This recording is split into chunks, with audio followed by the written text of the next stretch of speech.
নমস্কার বন্ধুরা, বৌদির হেসেলে আপনাদের সবাইকে স্বাগত জানাই। আজকে আমি বানাচ্ছি শসার শরবত। শসার শরবত বানানোর জন্য একটা মিক্সিং জারে আমি নিয়ে নিলাম একটা শসা, এক কাপ দই আর 1 চামচ চিনি। এটা আমি মিক্সার গ্রাইন্ডারে একটা পেস্ট বানিয়ে নেব।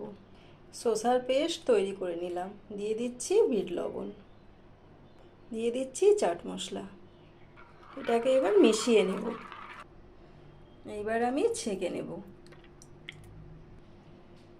দিয়ে দিচ্ছি দুটো বরফের টুকরো। এই প্লেটটাকে আমি এবার একটু ডেকোরেট করে নেব।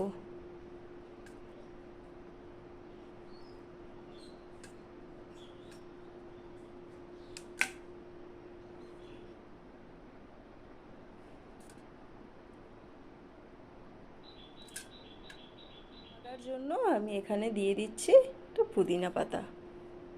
এটা এখন পরিবেশনের জন্য একেবারে তৈরি শসার শরবত। তো বন্ধুরা, কেমন লাগলো আমার এই শসার শরবত রেসিপিটা জানাবেন। আর যদি ভালো লেগে থাকে লাইক দেবেন আর আমার চ্যানেলটিকে সাবস্ক্রাইব করে আমার পাশে থাকবেন। টাটা।